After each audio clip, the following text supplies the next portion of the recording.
పేషెంట్ని 3 hours అబ్జర్వేషన్లో పెడదాం. మరి మీరు ఇంటికి? నేను ఆ తర్వాత వెళ్తాను.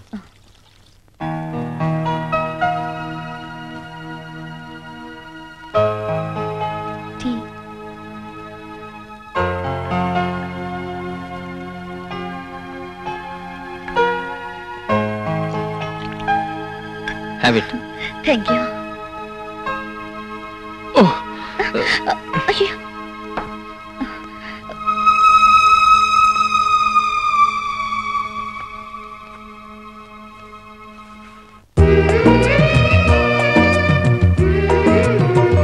మళ్ళీ బురదలో పడదామనిపిస్తుంది.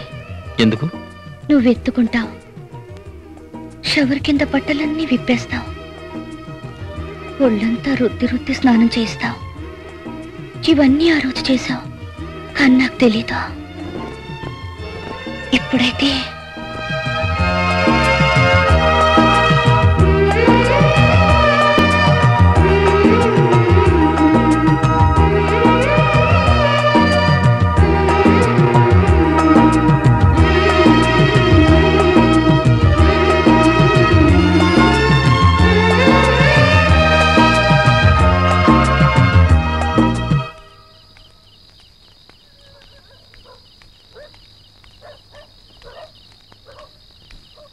ఎవర్రా ఈ కసాట చీకట్లో ఒంటరిగా ఫుల్ క్యారియర్ తో వస్తుంది?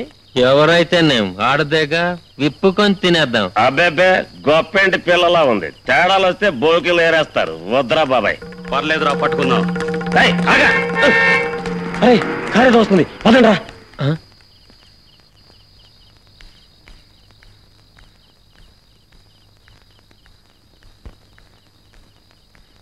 డాక్టర్ గారు ఎక్కడ? ఆ రూమ్ లో ఉన్నారు.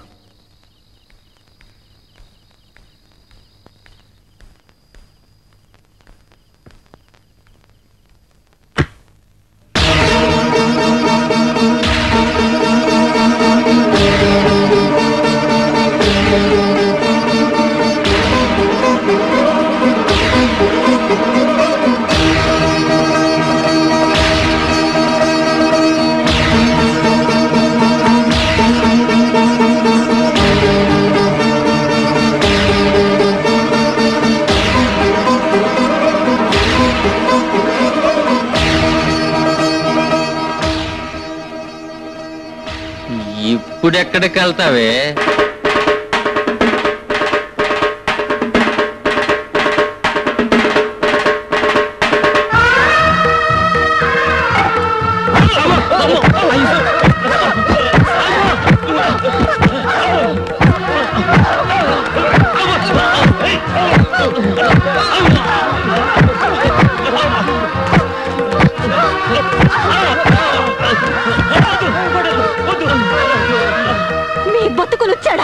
మీ ఇళ్ళ కడ మీ పెళ్ళాలి మీకోసం ఎదురు చూస్తుంటే మీకు రోడ్డు పోయేవాళ్ళు కావాలంట్రా?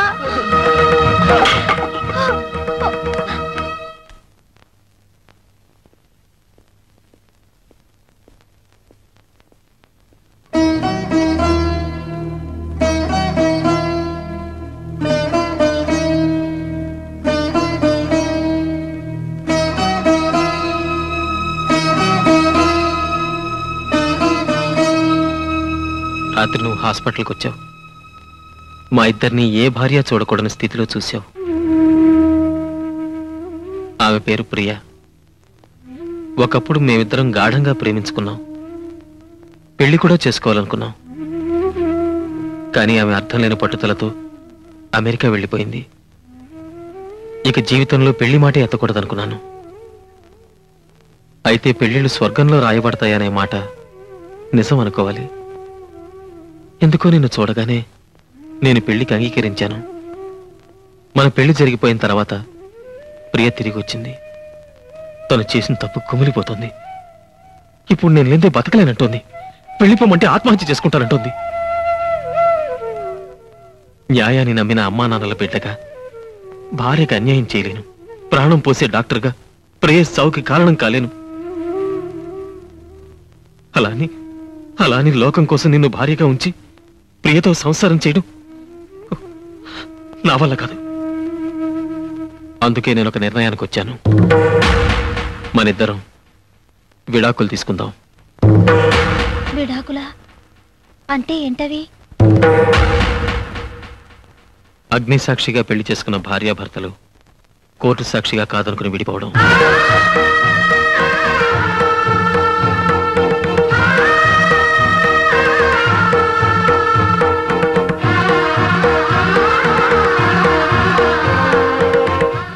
మనిద్దరం విడిపోవాలనుకున్నామని కోర్టుకి అప్లికేషన్ పెట్టాక సంవత్సరం అయితే గానీ కోర్టు మనకి విడాకులు ఇవ్వదు. అప్పటిదాకా మనిద్దరం భార్యాభర్తలుగా నటించాలి. ఈ విషయం మనిద్దరి మధ్య ఉండాలి. మా అమ్మా నాన్నలకు కూడా తెలియకూడదు. సమయం చూసి నేనే చెప్తాను. ఏమంటావు? మనం ఏం చేసినా ఆయన రుణం తీర్చుకోలేము. ఆ దేవుడి మాటకు నువ్వు ఎప్పుడు ఎదురు చెప్పమాకమ్మా, ఎప్పుడు ఎదురు చెప్పమాక. ఇది ఉంచుకోవచ్చా? నీ ఇష్టం. కావాలంటే ఉంచుకోవచ్చు.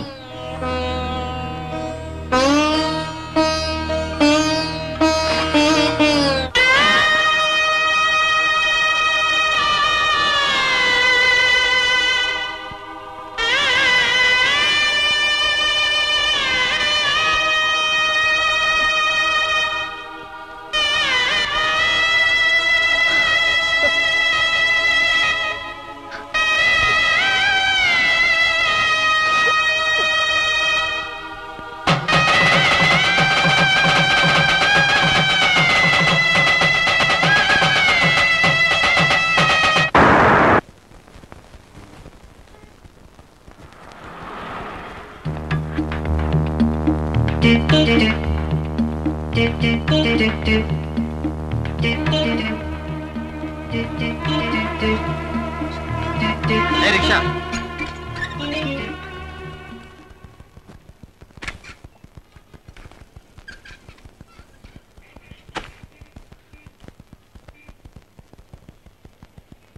సార్ ఇది కొంచెం పట్టుకుంటారా? ఏ దున్నపోతులా ఉన్నావు, మొయ్యలేవా? మా మావయ్య పెద్ద సోమేరు అనుకున్నాను, అంతకంటే సోమేరులా ఉన్నావు నువ్వు. అర్జెంట్ సార్, అపవిత్రం అయిపోతుందని పట్టుకోమంటున్నాను. ఆహా, తొందరగా వచ్చే బాబు. టెంకాయ బాంబు చేత గాని వంకాయ బాంబు చేత గాని నిన్ను హత్య చేయిస్తాను. ఇదేవిడు సార్, వినాయకుడి గుళ్ళో కొట్టాల్సిన కొబ్బరికాయ నడు రోడ్డు మీద కొట్టారేమిటి? పొరపాటున చేజారిందండి. దేవుడు ఎక్కడైనా ఉన్నాడు కదా. అదేవిడు సార్, కావాలని నేలకేసి కొట్టి చేజారిందంటారేమిటి? పొరపాటు అయిపోయింది లేవయ్యా. ఇదిగో ఈ 10 రూపాయలు ఉంచుకొని వినాయకుడు కోటి, వాళ్ళ ఫాదర్ శివుడు కోటి కలిపి కొట్టు, వెళ్ళు. అలాగే బాబు. అలాగే బాబాయ్. సార్ రండి సార్, ఈరోజు బస్సులు బంద్, ఎక్కండి. సరే కోర్టు పోని.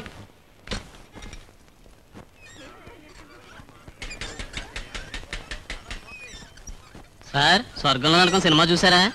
చూడలేదు, చూపిస్తావా? తమరు చూస్తానంటే చూపిస్తాను, పదండి. ఏంటి ఎక్కడ ఆపావు? బీడీలు తెచ్చుకుంటానండి. వీడ జగ్గారావు గడు మనిషి అయి ఉంటాడు. రైల్లో గాని రిక్షాలో గాని ఎక్కడ పడితే అక్కడ నిన్ను హత్య చేయిస్తాను. అయ్యో అయ్య బాబోయ్. సార్, ఏంటి సార్? సీటు తీయరా, సార్? సీటు తీయరా. అయ్యో, ఏంటి సార్? అయ్యో, సార్, ఇందులో ఏముందిరా? ఇందులో ఏముందిరా? కాదురా బాంబు. ఇడ్డలు సార్. బాంబురా. అయ్యో బాబుగా సార్, ఇడ్డలు సార్. అయ్యో ఇడ్డలు లేకుండా చేశారు బాబోయ్. నేను చెప్పేది అదేనయ్యా గురునాథం. నా కొడుకు పెళ్లి రోజు నా పెళ్లి రోజు కంటే బ్రహ్మాండంగా జరగాలి. పార్టీ ఏర్పాట్లన్నీ బ్రహ్మాండంగా ఉండాలని హోటల్ ఎండీతో చెప్పు. ఎంతమందికన్నా అడుగుతున్నావా? 500-600 మందికని చెప్పయ్యా. ఎన్ని ఐటమ్స్ ఉంటే అన్ని ఐటమ్స్ చేయమని చెప్పు. ఇదిగో నువ్వు కన్ఫ్యూజ్ అవ్వకు, కమిషన్ కొట్టకు. ఏ ఒక్క ఐటమ్ బాగోలేకపోయినా మొత్తం నీ చేత తినిపిస్తాను, జాగ్రత్త. ఓకే. ప్రభా, ప్రభా. అబ్బాబాబా, ఏమిటండి మీ అరుపులు? నా అరుపులే గాని పెళ్లి కొడుకు పెళ్లి కూతురు రెడీ అయ్యి ఇంతవరకు దిగరాలి. నమస్కారం అండి. రండి. రండి రండి. మీ అల్లుడు పెళ్లి రోజు మీకు గుర్తుందా? సమయానికి వచ్చారు.